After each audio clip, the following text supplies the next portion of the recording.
Estamos grabando. Entonces, primero saludarles a todos. Espero que hayan tenido un buen día. Creo que esta es su última clase, así que me imagino que van a estar un poco cansados. La clase va a durar más o menos alrededor de 1 hora, ¿no?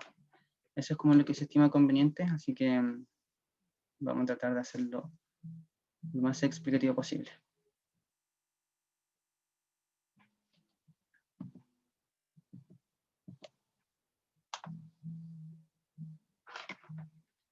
Vamos.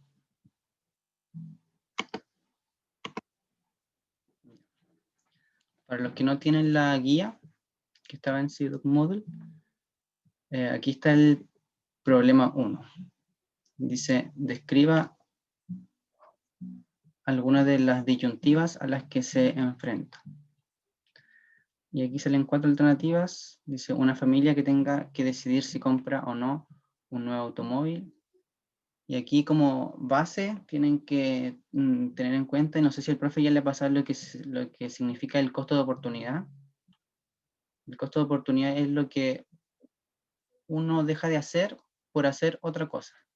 O sea, ¿qué oportunidad tienes tú de hacer una cosa si ya estaba haciendo otra? Entonces, por ejemplo, aquí tenemos la A que dice una familia que tenga que decidir si comprar o no un nuevo automóvil. Y aquí el costo de oportunidad es, por ejemplo, ya, la familia tiene que decidir si comprarlo o no. Si compra el automóvil, es decir, que ya se gastó esa plata. Y como ya se la gastó, en vez de comprarse el automóvil, pudo haber hecho otras cientos de cosas. 3, 4 millones de pesos alcanzan muy bien para lo que es, por ejemplo, unas vacaciones, entonces el costo de oportunidad de comprar el automóvil, por ejemplo, podría ser no ir de vacaciones a fin de año o en verano. Entonces, eso es más o menos lo que se refleja el costo de oportunidad. La segunda, por ejemplo, dice, un parlamentario que tenga que decidir cuánto debe gastarse en parques nacionales. Aquí, por ejemplo, también dice, para un miembro del Congreso que decide si aumentar el gasto en parques nacionales o no, la compensación es entre los parques y otra partida de gastos o recorte de impuestos. Si más dinero va al sistema de parques, esto puede significar menos gasto en defensa nacional o en fuerza política o en algún lugar de gastar más dinero en el sistema de parques. Por ejemplo, se podrían reducir impuestos. Entonces, nuevamente aquí nos enfrentamos al tema del costo de oportunidad, de si en vez de gastar ese dinero en hacer parque, puede gastar ese dinero, no sé, en seguridad, en proyectos para la vivienda. Entonces, más o menos eso es lo que se refiere al costo de oportunidad. ¿A qué dejo de hacer por hacer la opción que tomé? O, por ejemplo, también el presidente de una empresa que tenga que decidir si abre o no una nueva fábrica. Si abre la fábrica, posiblemente eso le va a generar más ingresos, pero también le genera un costo muy grande. Entonces, si no hiciera esa fábrica, con ese dinero, no sé, puede hacer un plan de marketing y con eso refuerza más las ventas y genera muchas más ventas que, por ejemplo, si hubiese hecho una nueva fábrica. Entonces, ahí también se refleja claramente. O un profesor que tenga que decidir si se prepara o no una clase, también es un costo de oportunidad grande. Por ejemplo, al decidir cuánto prepararse para la clase, un profesor se enfrenta a un compromiso entre el valor de mejorar la conferencia comparada con otras cosas que podría haber hecho en ese tiempo. Por ejemplo, trabajar en su investigación. Entonces, más o menos en la primera ayudantía, lo que refleja es el costo de oportunidad y qué es lo que significa. Eso más o menos es lo que significa el costo de oportunidad y en estos ejemplos también que hemos podido ver. No sé si a alguien no le quedó claro lo que es el costo de oportunidad y los ejemplos que vimos aquí.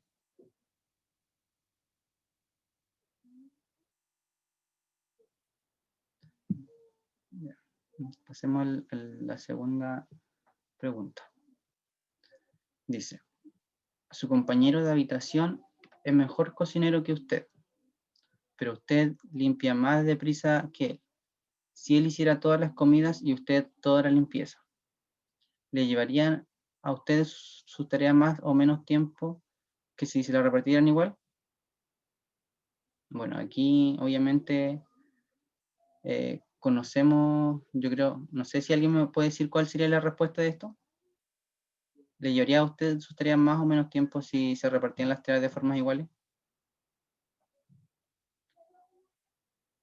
¿Alguien podría Yo creo que responder? más, ¿Más tiempo?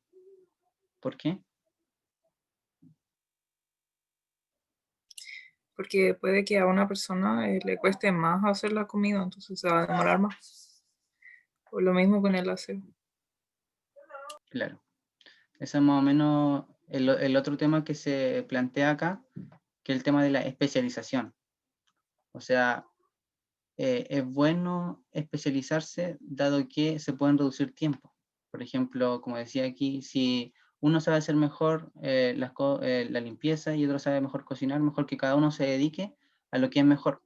Y eso no solamente se refleja en la vida personal, sino que también, como lo vemos ahora en esta introducción a la economía, esto se ve en todo ámbito, o sea, en todas las empresas y no solamente en empresas, sino que también en los países.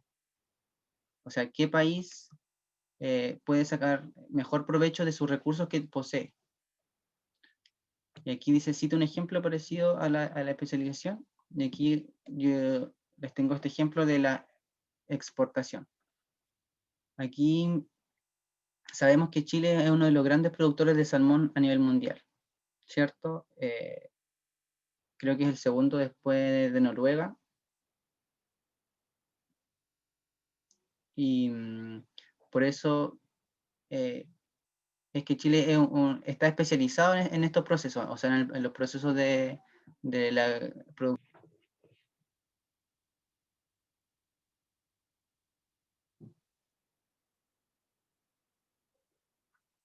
¿Me escucho o no? Ah, sí, ahora sí, creo que sí. Se pegó. Ya. Lo vuelvo a repetir entonces.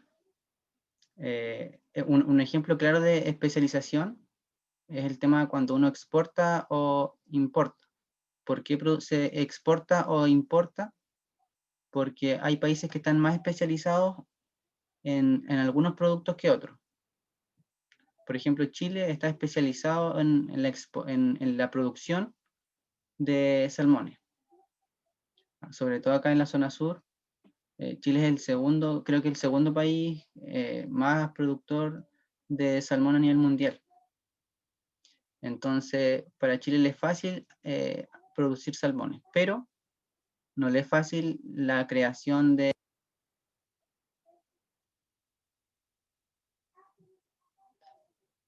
como decía, no le es fácil la fabricación de automóviles. Entonces, hay otros países que son más especializados en hacer esto, como por ejemplo Japón, que exporta muchos automóviles, o en Asia y acá en Europa y en América, en todas partes. Entonces, si Chile produjera o se dedicara a producir autos, sería mucho más caro. ¿Por qué? Porque no está especializado. No tiene la mano de obra, no tiene la infraestructura, no posee ninguna de esas características. Entonces, si Chile se dedicara a la fabricación de autos, esto sería mucho más caro y serían difíciles de vender. Entonces, por eso es que los países siempre se van a especializar en lo que a ellos más les conviene. Por ejemplo, acá también está el cobre, y eso también Chile le ha sacado mucho provecho. Y obviamente no se va a especializar en petróleo, por ejemplo, porque los costos de buscar petróleo acá en Chile serían muy altos y no sería rentable. Entonces, la especialización también es algo que se da hoy en día, pero que ya con la globalización también se ha hecho un poco más pareja la cancha.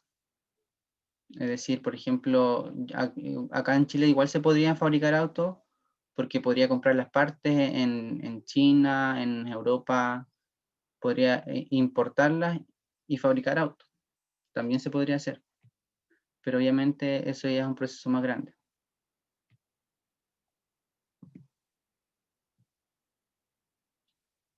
El problema 3 dice, Suponga que los chilenos deciden ahorrar una parte mayor de su renta.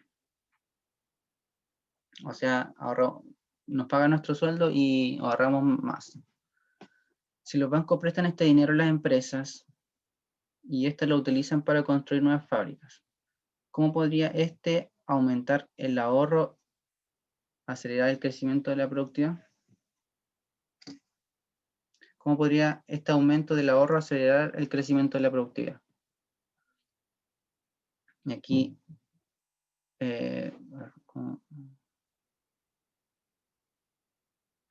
me dice, entonces, si los chilenos ahorran más y eso genera más gasto en fábricas, habrá un aumento de la producción y la productividad, porque el mismo número de trabajadores tendrá más equipos con los que trabajar, por ejemplo. También, por ejemplo, ¿quién cree usted que se beneficia del aumento de la productividad? Obviamente todos se ven beneficiados, tanto las empresas como los trabajadores, porque si aumenta la productividad, también va a aumentar, por ejemplo, o se puede exigir un salario mayor, porque hay más productividad, se está ganando más, y por ende eso también debería retribuirse a los trabajadores.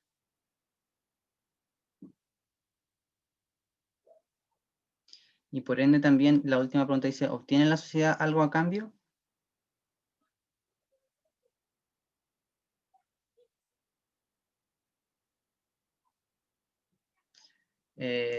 También obtiene la sociedad algo a cambio de nada, y eso obviamente no es así. Entonces, por ende, si nosotros ahorramos más, vamos a dejar de comprar cosas. Eso también puede repercutir a la economía. Entonces, obviamente, eso que lo vamos a ver ahora más adelante, el tema de si uno ahorra más, si gasta más, qué puede pasar con eso también en la inflación, qué repercusiones tiene también en ese proceso. No sé si a usted ya le pasa que la inflación, el tema del IPC o las tasas de interés, algo así el profe le ha comentado, ¿no?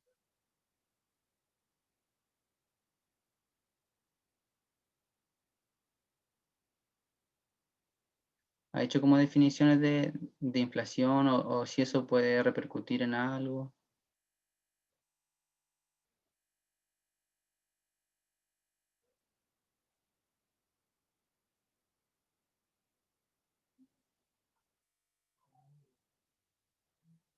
Ya,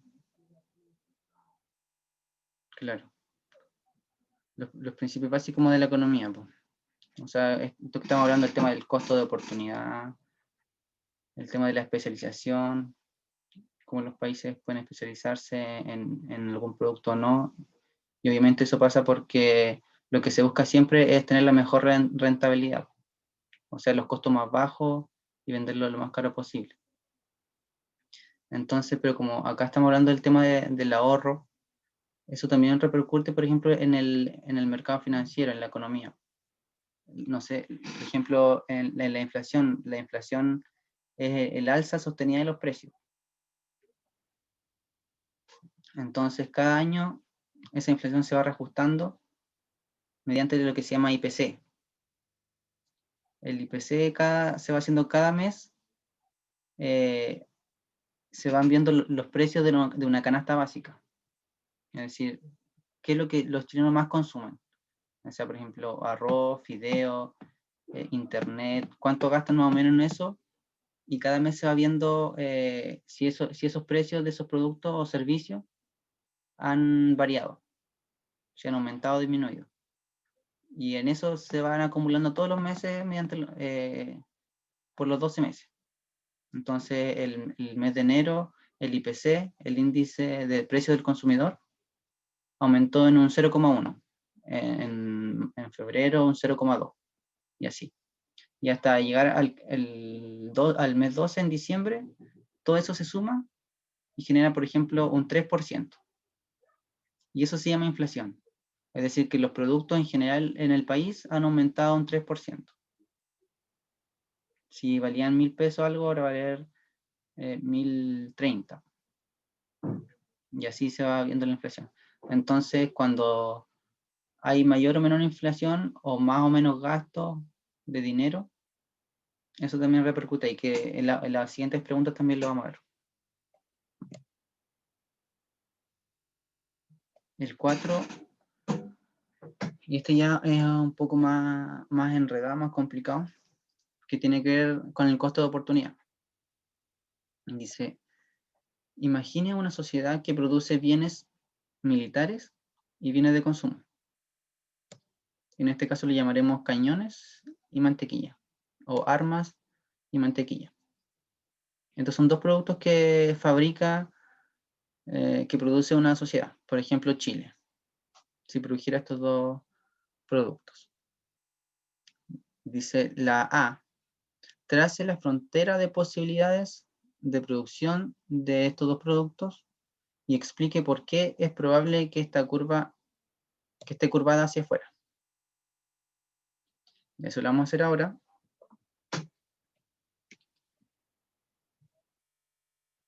Y lo vamos a ver. Perdón.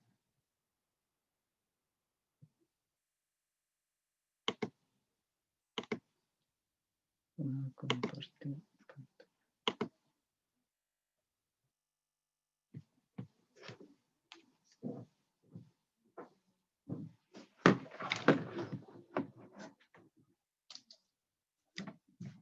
Y entonces,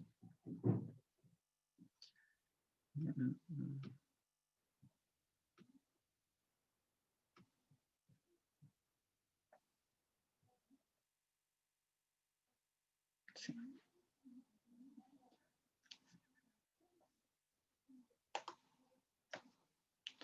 Vamos a hacer el gráfico.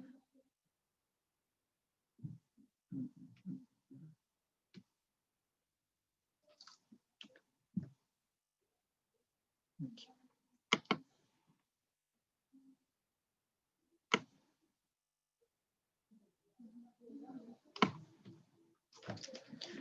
Ahí está. Aquí produce armas. Estas son las armas. Armas y aquí tenemos la mantequilla.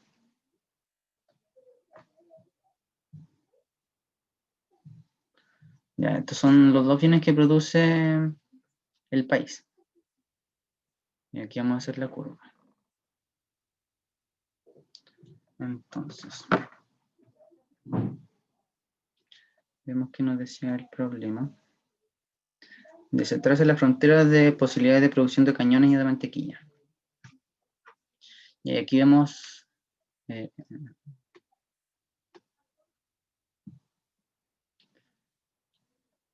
ya, aquí está. Entonces, si producimos, por ejemplo, más armas, aquí están los numeritos. Si tenemos una gran cantidad de producción de armas, vamos a producir poca mantequilla, poca cantidad de mantequilla, ¿cierto? Mientras más armas producimos, menos mantequilla vamos a producir, porque la cantidad de materiales que se necesitan son muchas. Entonces, uno puede producir una, otra cosa, o bien ambas. Pero si nosotros producimos muchas armas,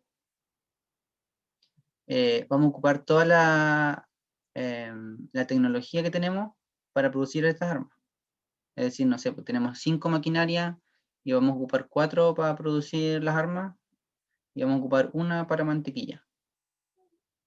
Entonces, obviamente, todo el peso se le va a llevar las armas. Y aquí ya podemos ver, por ejemplo, que el costo de oportunidad de producir muchas armas y de producir poca mantequilla. O sea, si ocupamos todo nuestro esfuerzo en producir armas, con toda la maquinaria, con las 5, por ejemplo, vamos a producir 0 de mantequilla. Y ese va a ser nuestro costo de oportunidad. Y ahora la pregunta decía, explique por qué es probable que esté curvada hacia afuera. Ya, obviamente tiene la curva así, dado que mientras menos armas producimos, vamos a producir más de mantequilla. ¿Pero por qué? Porque la tecnología, porque por ejemplo para producir armas se necesita mucha más tecnología, por ejemplo, para que producir mantequilla. Entonces, si nosotros le damos, o sea, o quitamos una maquinaria, dejamos de producir, o sea, producimos menos armas, nos ganamos más acá, quitando una maquinaria. Sacamos una maquinaria, tenemos 5 maquinarias. De esa, ahora tenemos 4 de armas y con una producción mantequilla. Entonces, ahora el costo de oportunidad va a ser menor.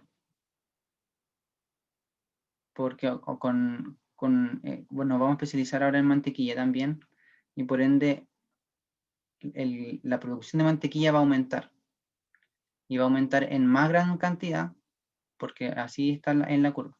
O sea, si nosotros nos dedicamos a ponernos las 5 maquinarias acá, no vamos a producir nada de mantequilla, pero si ya cambiamos a producir 4 de armas y una de mantequilla, la diferencia es grande. Entonces el costo de oportunidad va a ser mucho menor. Para que no nos enredemos.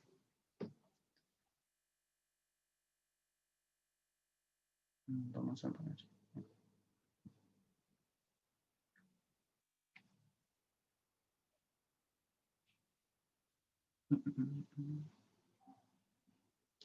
Entonces, la 4 dice. Esta es como la más complicada de entender. Igual. Voy a leer lo que había puesto el profe y dice, la figura muestra una frontera de posibilidades de producción entre arma y mantequilla. Como les mostré, puede producir más mantequilla, más armas, o las dos. Y va a depender de cuánta cantidad de tecnología le dediquemos a las armas y a la mantequilla. O de la maquinaria. Entonces, dice, se ha doblegado porque el costo de oportunidad de la mantequilla o de fabricar mantequilla depende de cuánta mantequilla y de cuántas armas esté produciendo la economía. Entonces, cuando la economía está produciendo mucha mantequilla, los trabajadores... pero voy a poner la otra.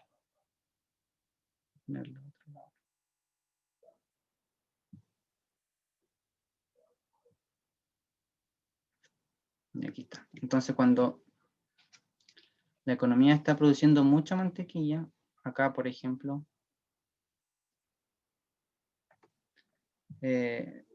los trabajadores y las máquinas más adecuadas para hacer armas se están utilizando para hacer mantequilla.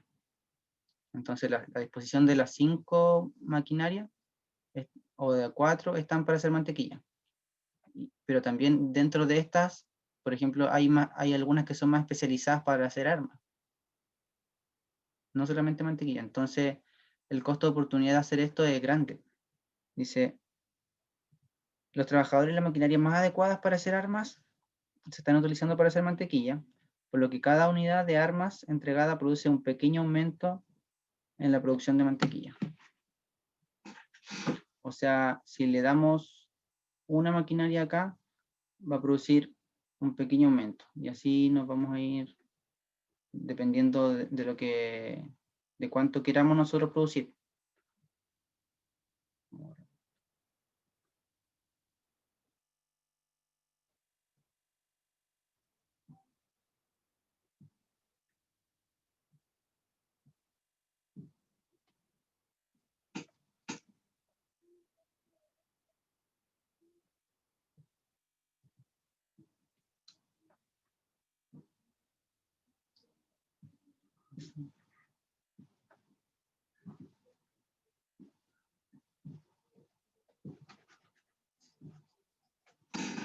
Ya.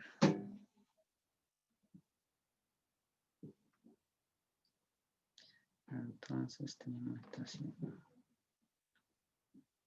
Ya, entonces el costo de oportunidad de producir mantequilla en vez de armas va a ser grande porque, por ejemplo, hay algunas maquinarias que son más especializadas para hacer armas y otras maquinarias que son más especializadas para hacer mantequilla. Eso también pasa en las empresas, por ejemplo. Cuando hay en una empresa productiva, ocupan una maquinaria para hacer una cosa porque necesitan más producción, porque le llegó un pedido muy grande y necesitan hacerlo, pero esa arma, o sea, esa maquinaria está más especializada para hacer otro tipo de cosas. Entonces el costo de oportunidad de no hacer eso puede generar, por ejemplo, una producción más alta o una producción más baja. Y eso es lo que uno como economista o lo que se ve en la economía se tienen que analizar. O sea, ¿qué me conviene más? ¿Hacer esto o hacer lo otro? ¿Qué es lo que yo gano y qué es lo que yo pierdo por hacer esto y no lo otro? Eso es más o menos el razonamiento que tienen que comenzar a tener. Obviamente más adelante estos temas ya van a ser como más específicos y se pueden ver en unos problemas más grandes. De hecho, el problema 7, que si tenemos tiempo lo vamos a resolver, lo puede mostrar un poco ahí, que es el último. Ya, entonces, el B decía, muestra un punto que la economía no puede alcanzar y también muestra un punto viable pero ineficiente. O sea, vamos a encontrar dos puntos, por ejemplo, el punto A y el punto B. Acá el punto A es aquel punto que no se puede alcanzar. ¿Por qué? Porque tenemos 5 maquinarias, no podemos hacer tanta producción. La producción va a llegar hasta acá. Y hasta aquí. Y por ende, este punto no se puede alcanzar de producción. Si es que se quisiera alcanzar, tendría que comprarse mucha más maquinaria y para poder alcanzar el objetivo. Y acá tenemos también el punto B, en donde es un punto que sí se puede alcanzar, porque está dentro de esto, pero es un punto ineficiente. ¿Por qué ineficiente? Porque con esa maquinaria uno está produciendo esto, pero debería producir esto. Eso muchas veces pasa también en las empresas, en donde ocurre que tienen poco pedido y trabajan a un 50% de capacidad. Pero obviamente eso podría ver, si es que tuvieran más venta, pudieran producir el 100% de su producto. Y por ende, trabajan acá es ineficiente.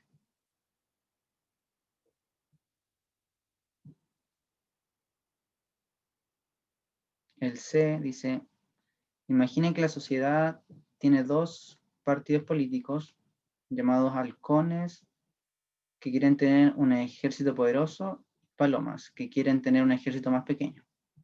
Muestra un punto de la frontera de posibilidad de producción que pueden elegir los halcones y uno que podrían elegir las palomas.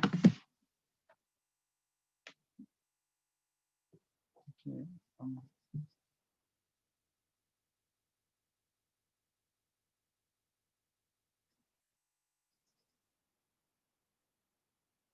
Vamos a borrar esto.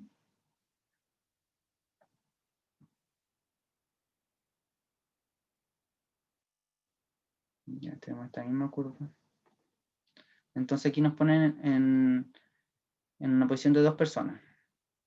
O como decía, hay dos partidos.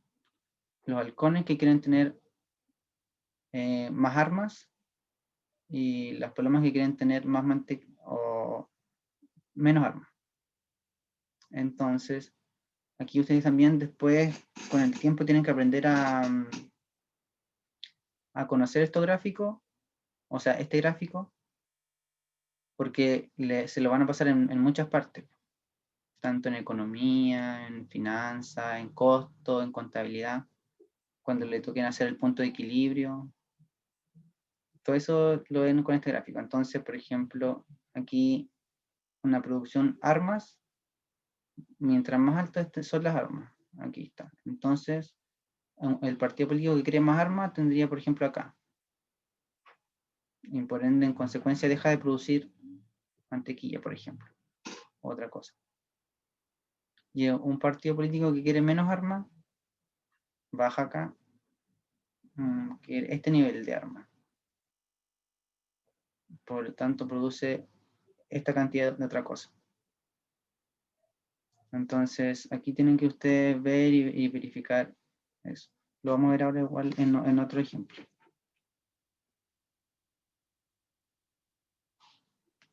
Y para que lo alcancemos a ver, vamos al punto 5.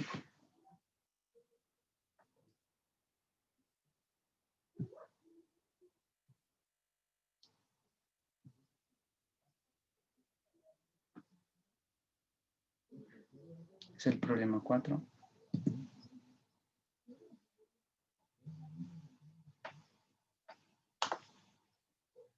Ahí está, hicimos el del punto de los halcones. Y aquí está el problema 5. Dice, indique si son positivas o normativas cada una de las afirmaciones siguientes. Explique su respuesta.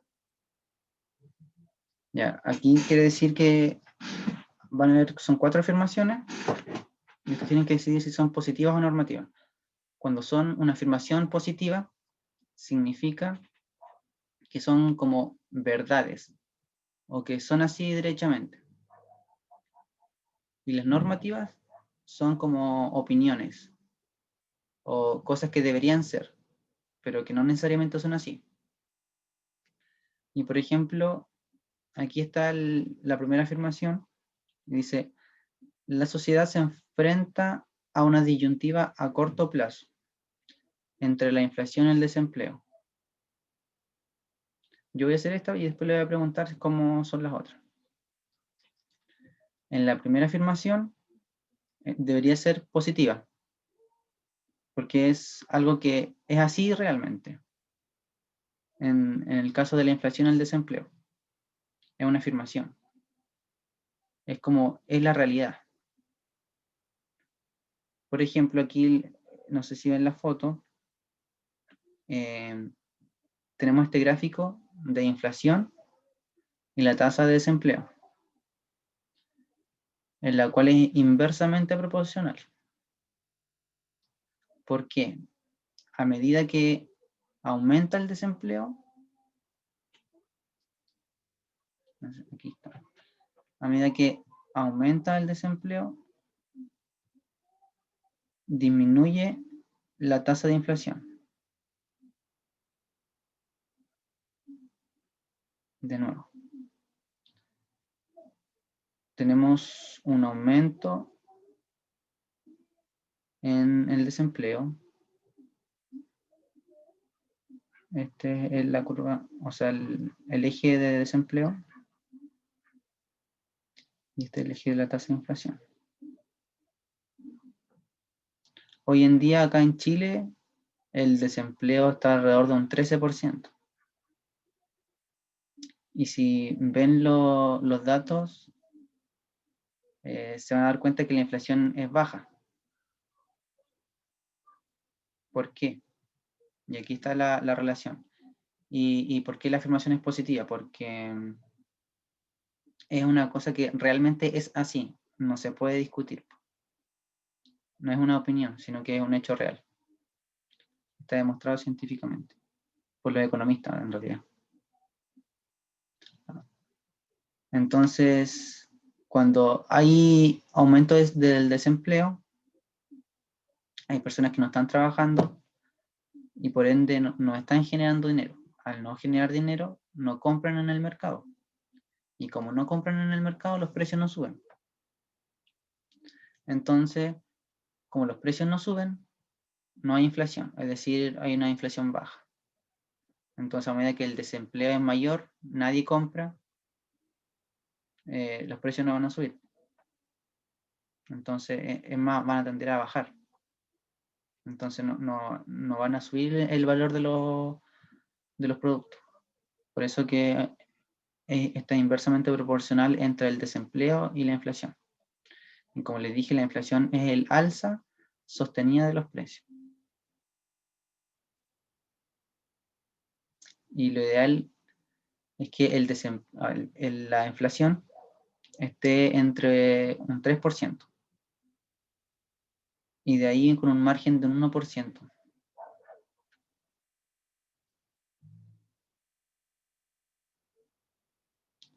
Voy a ver el chat, porque la curva de este gráfico es diferente al anterior.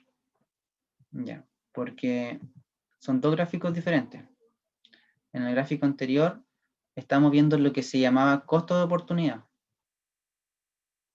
El costo de oportunidad, como ya le había dicho antes, es lo que dejo de hacer por hacer otra cosa. Pero voy a cambiar la... Aquí.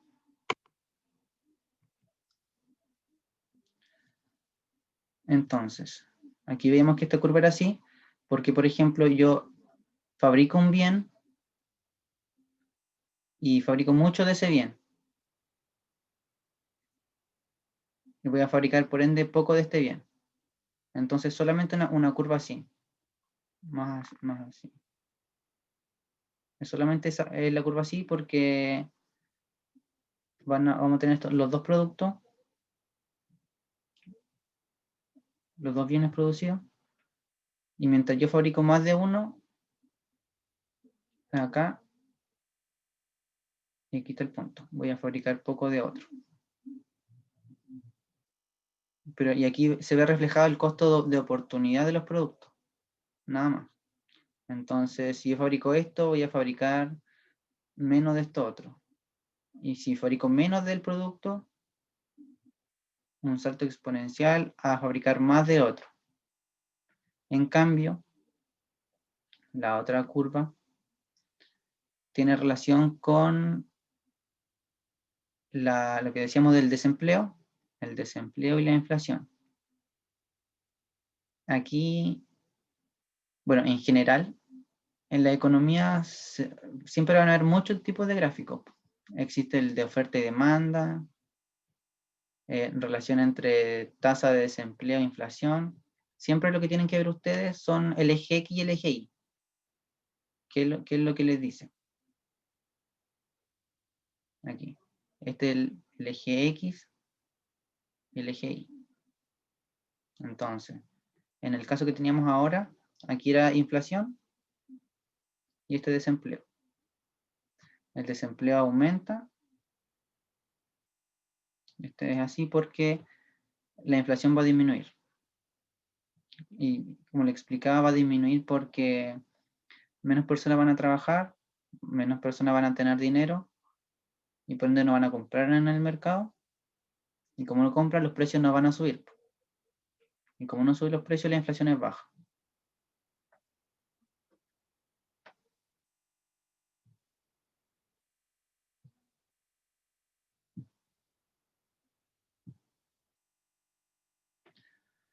Ahora, ¿quieres?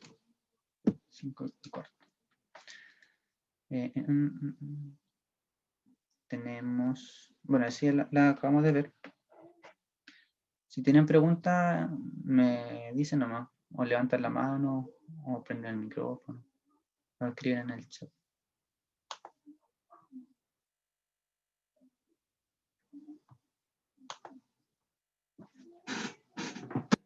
Aquí la segunda afirmación. Recuerden que estamos viendo si es positiva o es, ¿cómo decía? Normativa. Las afirmaciones positivas son aquellas que son verdad y no están basadas en una opinión, sino que en la realidad. Y las normativas son aquellas que están sujetas a opinión, o que deberían ser, pero aún no son. Por ejemplo, en esta dice una disminución de la tasa de crecimiento del dinero, o sea, menos dinero, reducirá la tasa de inflación. Y esto es algo que también es así, es verídico. Por ende, no es una opinión. Entonces, es una afirmación positiva. ¿Por qué?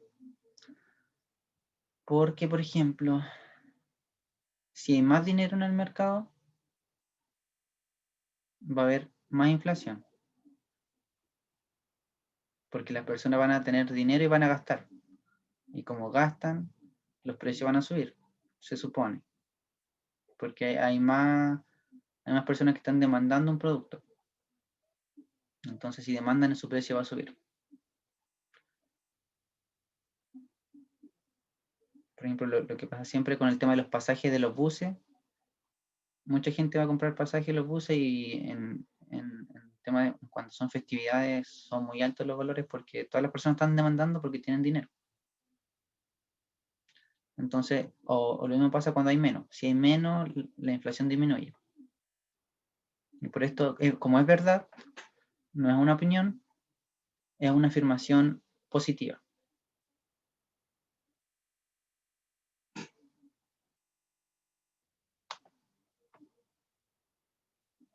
Y estas dos siguientes, ¿alguien me puede decir si son una afirmación positiva o normativa? ¿Qué dicen ustedes? Normativa, porque dice que debería ser así, pero en realidad no es así. Exacto. ¿El Banco Central debería reducir la tasa de crecimiento del dinero? Claro, debería hacerlo, pero no es que sea así tajantemente. Entonces, son afirmaciones normativas. Lo mismo con la sociedad debería obligar a los perceptores de asistencia social a buscar trabajo. O una reducción de los tipos impositivos anima a trabajar más y a ahorrar más. La última sería una afirmación positiva. La E.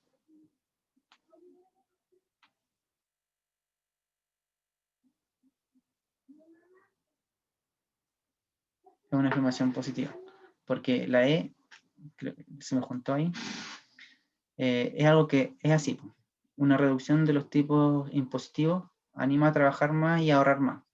¿Por qué? Porque si tú tienes menos impuestos, o sea, de tu 100% de tu salario, solamente tienes que darle al Estado el 5%, te va a dar más ánimo a ti de trabajar. Y con eso puedes ahorrar más. En cambio, con lo que está pasando en Argentina, por ejemplo, en Argentina sus impuestos son como el 30%. Entonces a nadie le dan ganas de trabajar así y no le alcanza para ahorrar. Entonces es una afirmación positiva. Y aquí, ¿alguien sabe que me puede decir quién es el presidente del Banco Central de Chile? No lo voy a decir Estados Unidos porque no creo que lo sepa. ¿O el ministro de Hacienda de Chile? ¿Cómo se llama? ¿Alguien sabe?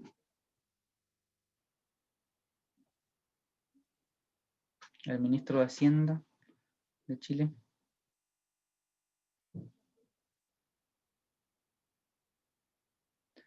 Bueno, ¿por qué les planteo estas preguntas? Porque en economía es algo que deben saber. Con el paso del tiempo, en estos años que ustedes van a estar en la universidad, se le va a pedir mucho el tema de coyuntura.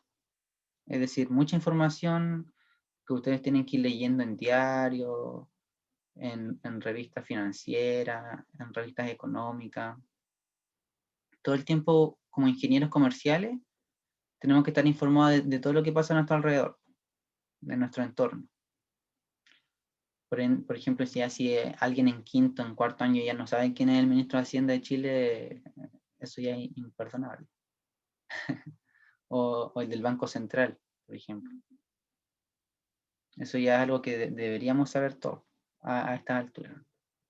Ustedes, como están recién comenzando, es algo que recién están comenzando a ver y recién interiorizándose en el tema de la economía o de la carrera en general. Entonces, pero mediante pasan los años, ustedes van a tener que saber cuánto es el precio del dólar, cuánto está el dólar, a cuánto está, por ejemplo, el IPC, la inflación.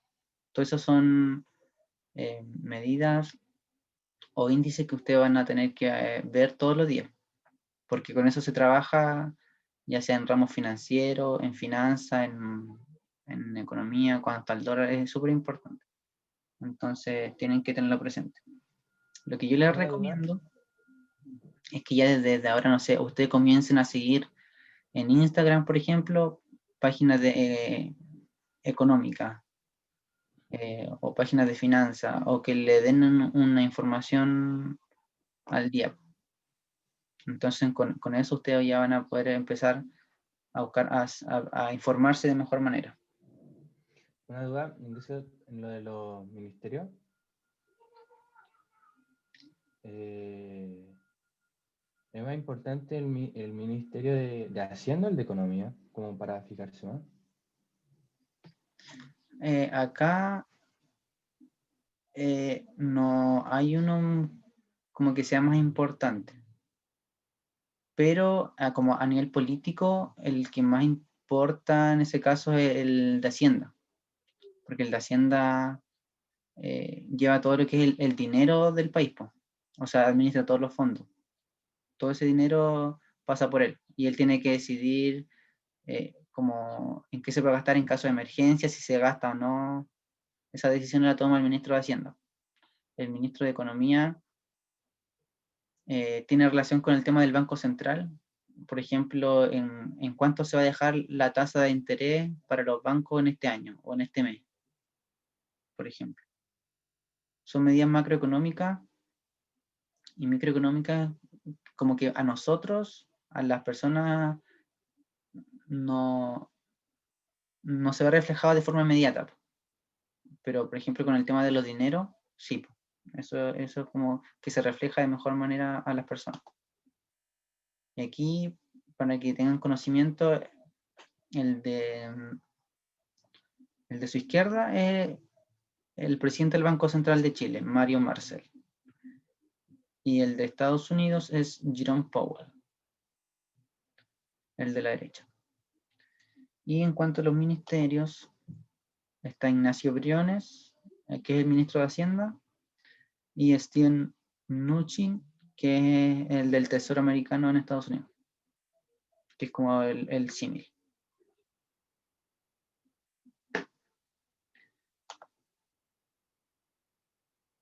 Y para finalizar, vamos a tener un ejercicio que es de oferta y demanda. Y el problema dice así: suponga que las funciones de demanda y oferta pueden representarse mediante dos fórmulas.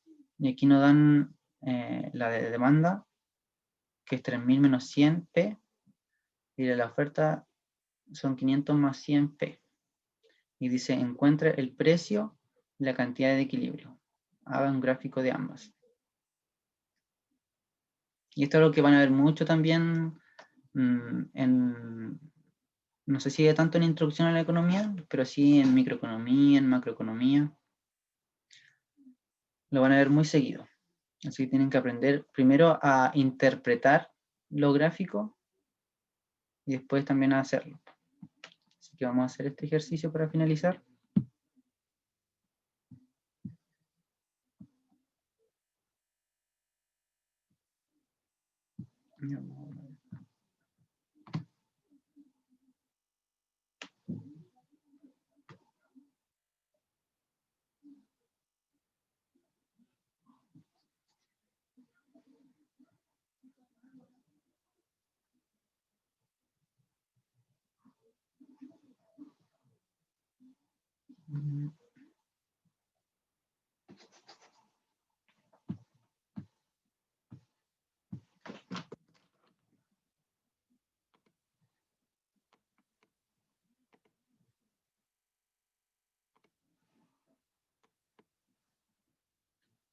Aquí.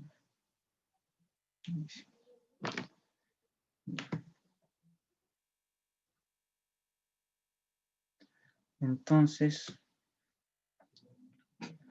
nos decía el problema. No han pasado ustedes tampoco estos tipos de problemas, ¿cierto?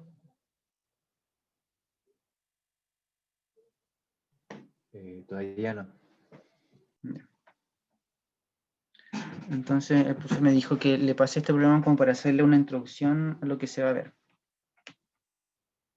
como le decía, suponga que las funciones de demanda y oferta pueden representarse mediante estas dos fórmulas. Dice, de la demanda tenemos que es 3000 menos 100p, que el P sería el precio. Después tenemos el de la oferta, que serían 500 más 100p. Y lo que nos piden aquí es encontrar el precio y el punto de equilibrio. El punto de equilibrio es cuando la oferta y la demanda están igualadas.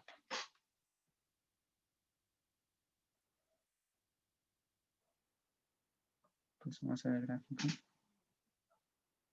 Aquí siempre se pone el precio y aquí siempre se pone la cantidad. Eso también lo van a ver después en contabilidad financiera, en costo. También lo van a ver. Ya, pero eso lo vamos a graficar después. Para poder calcular el precio, se tiene que igualar la oferta y demanda. O sea, la oferta debe ser igual a la demanda.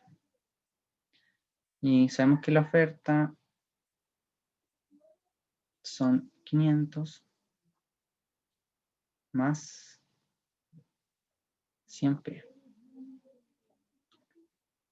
Y la demanda son 3000 menos 100p. Esto nos va a servir para calcular el precio. Y cuando calculemos el precio, vamos a poder calcular el precio de equilibrio. Es decir, cuando la oferta y la demanda se igualan.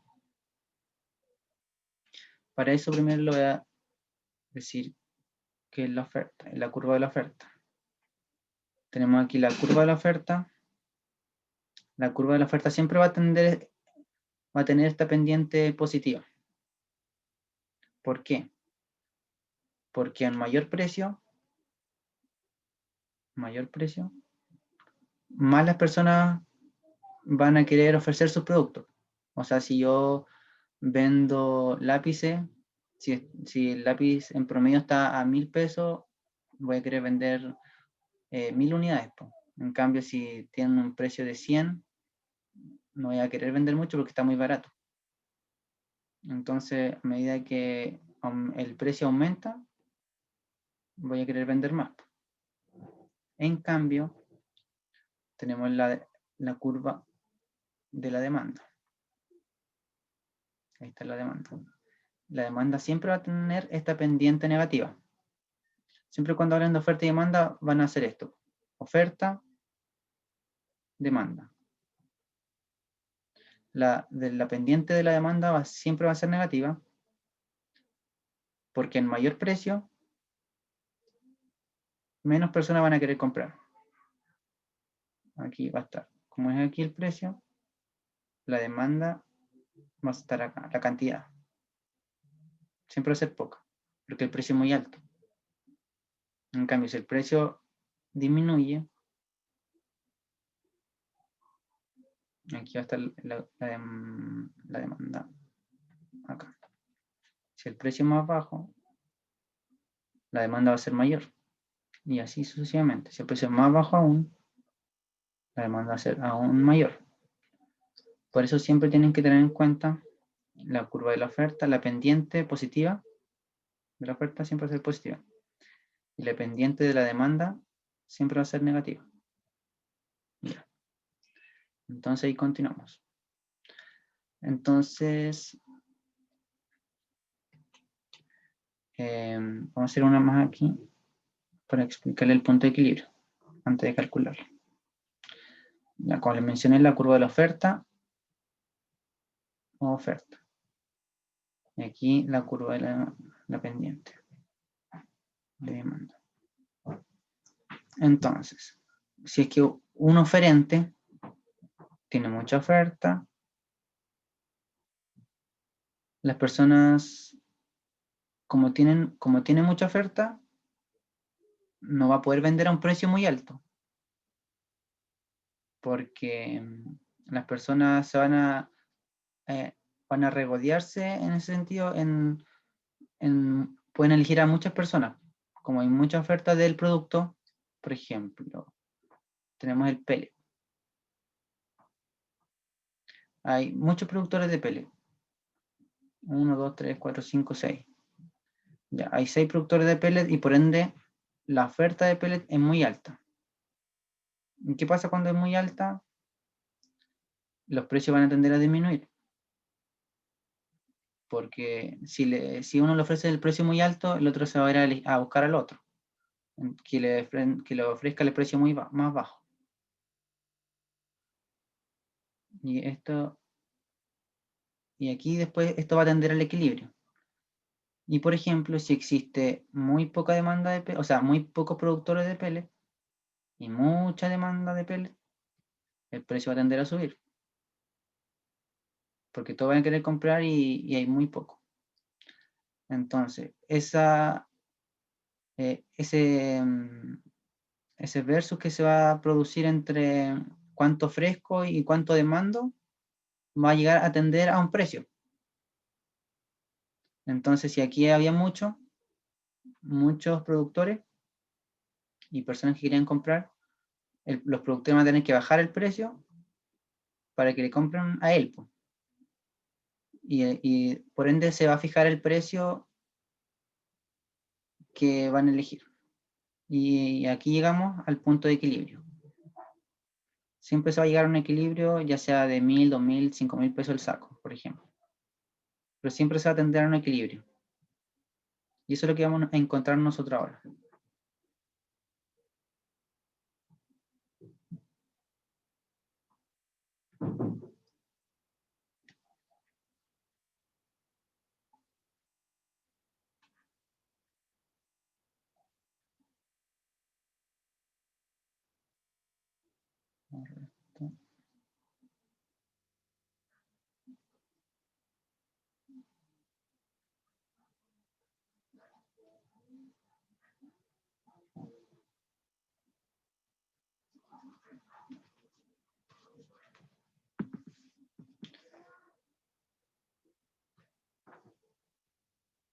Ya, entonces, aquí igualamos la oferta y demanda.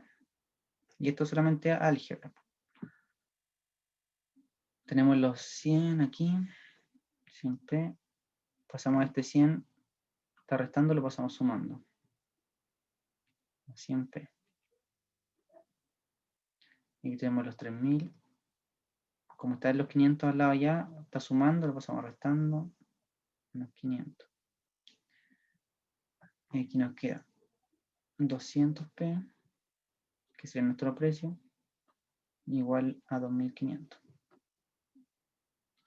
Es decir, que nuestro precio del producto sea 2.500 dividido en los 200. Finalmente tenemos un precio de 12,5. Ese va a ser nuestro precio del producto. Ahora, teniendo este precio, vamos a encontrar el punto de equilibrio. ¿Cómo encontramos el punto de equilibrio? Reemplazando este precio en alguna de las dos funciones lineales. Que sea en esta, y debería dar lo mismo. Entonces, tenemos los 3.000 de la demanda menos los 100p, y los p es igual a 12,5. Entonces, aquí tenemos los 1.250 menos los 3.000. Y por ende el punto de equilibrio debería ser 1.750. O sea, el punto que nosotros estamos buscando, de la oferta y demanda, debería ser 1.750. Que lo vamos a arreglar después. Y si lo reemplazamos acá es lo mismo. 500 más, que serían los 1.250. Y 1.250 más 500 es igual a 1.750.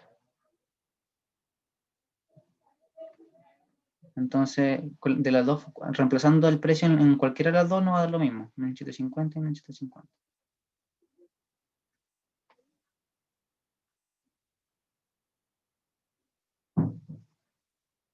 Entonces, vamos a graficar.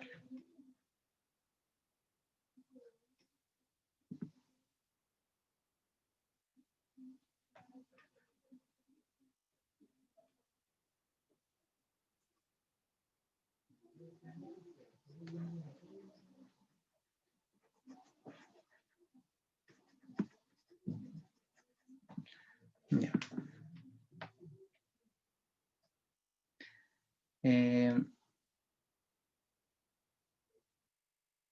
Nos quedan 3 minutos. Ya tenemos nuestro precio. Como le dije, si el precio siempre va ahí, y la cantidad siempre va acá. Entonces tenemos lo vamos a hacer de 500. 500, 1000, 1500, 2000. Lo mismo aquí. 500, 1000, 1500, 2000.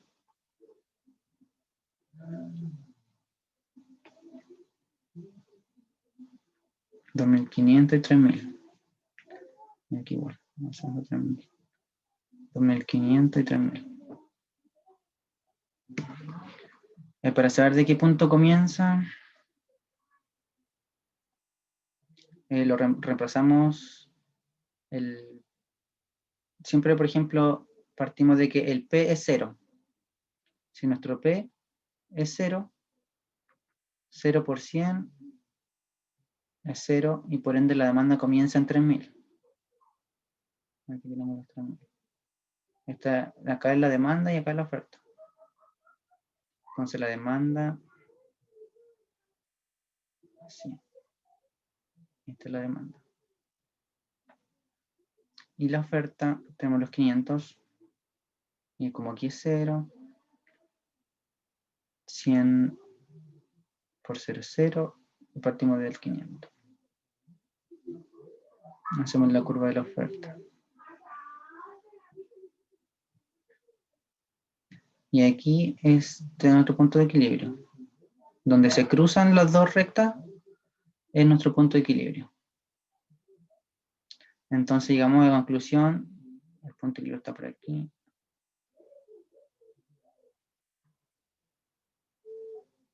Si se dan cuenta, más o menos los 1750.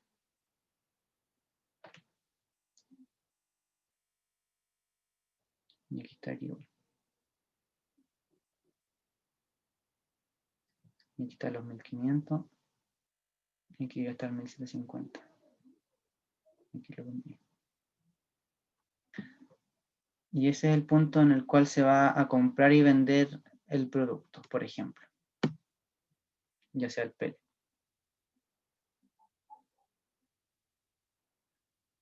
No sé si tienen alguna duda o consulta respecto a este último ejercicio. Porque después vamos a hacer más igual de esto. La otra ayudantía. Entonces ahí sería, los 3.000 sería como el valor ideal que a uno le gustaría vender el producto, pero que la gente no va a optar por ello. Claro. ¿Verdad? Claro, ese sería como el precio como de la demanda. Po. Pero obviamente todo se regula por el mercado. Por cuánta oferta haya o por cuánta demanda exista. Si existe muy poca o mucha demanda o poca o mucha oferta. Pero finalmente... ¿Sí? Como cuando se monopoliza algún producto, ahí la curvatura sería distinta, ¿verdad? Claro. O sea, dependiendo del producto también, po. Porque si es un producto de primera necesidad, claro, ahí sería diferente, porque las personas sí o sí lo tendrían que comprar. Pero en cambio, si no es un producto de primera necesidad, las personas no lo comprarían simplemente, porque optarían por otro producto, o ahorrarían ese dinero, por ejemplo. Pero cuando es, por ejemplo, un producto de primera necesidad, o no sé, por luz o agua. Como la empresa da el precio, las personas tienen que pagar porque no pueden vivir sin agua o sin luz, por ejemplo. Sí o sí va a ser diferente. O sea, va a ser un precio impuesto. Pero con productos que no son de primera necesidad, eso no va a pasar, pues solamente el mercado lo va a seguir regulando. Porque las personas van a decidir no comprar nomás.